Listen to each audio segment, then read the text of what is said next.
Starting with this episode, I decided to get more specific with my prompts. Previously, I stuck with the basic plot points of writing and left the rest very generic. With this one, I felt like doing a Bigfoot story. I used Claude.ai for the first time, which requires a phone number to set up an account. I am not a fan of that. And it didn't work at first. I never got the code. After a few weeks of back and forth, I eventually got it to work with my phone number. I used the prompt, "There are a lot of stories about Bigfoot, Sasquatch. Write me a short story about Bigfoot that hasn't been told before and is different than the other stories out there. Make it sound believable. It should have a clear beginning, middle, and end." Also, for the voiceover I used 11labs, who must do something to the free narration where it fades the sound. Or if not, it's just annoying. I'm not sure, but the sound faded and I balanced it out as best as I can. At the time I was creating this one, Leonardo upgraded its video generation system, so I used it for images and videos to see if there was any improvement. Honestly, it seemed the same to me. Dr. Eliza Chen checked her night vision equipment one last time before securing her backpack. 3 months into her ecological survey of old-growth forest in the North Cascades, and tonight would be her final observation session. The Forest Service needed her report by Monday. The evening air carried the scent of pine and recent rain as she followed her usual path to Observation Point Delta.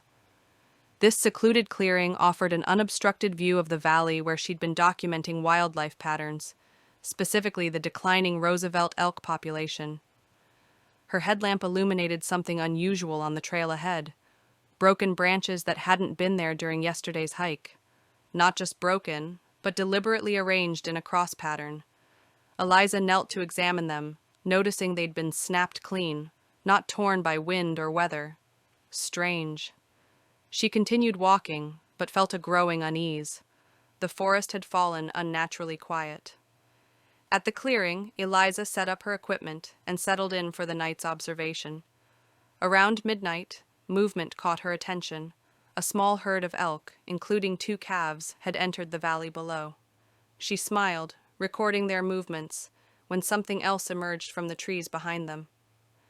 Eliza froze. The figure stood at least 8 feet tall, walking upright but with a slight stoop. Its body was covered in dark, matted fur. A Sasquatch. Her scientific mind rejected the possibility, even as her eyes confirmed it. The creature moved with deliberate care among the elk, which showed no fear. It approached one of the calves, which appeared injured, limping badly on its right foreleg. The Sasquatch knelt beside the calf, produced something from what looked like a crude pouch at its waist, and began applying it to the calf's leg. Medicine. It was treating the injured animal. For 3 hours, Eliza watched, barely breathing, as the Sasquatch tended to not just the elk, but other animals that emerged from the forest, applying poultices to wounds, setting what appeared to be a broken wing on an owl, removing porcupine quills from a young bear's snout. Near dawn, the Sasquatch stood still, its massive head tilting upward. It turned slowly, looking directly at Eliza's position. Though separated by hundreds of yards, she felt seen, evaluated.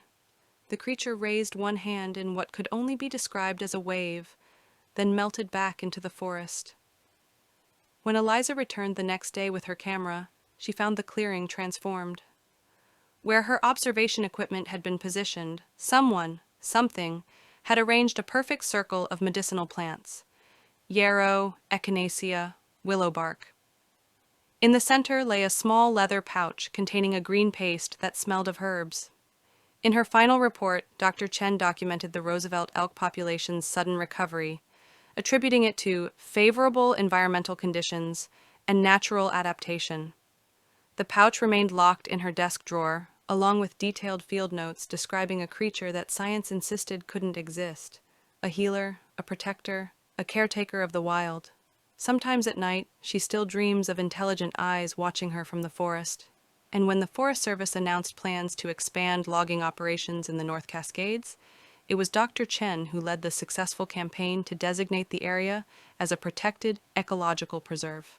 Some say she had inside information about the true inhabitants of the forest. Dr. Chen simply smiles and says, "Some knowledge isn't meant for reports." story.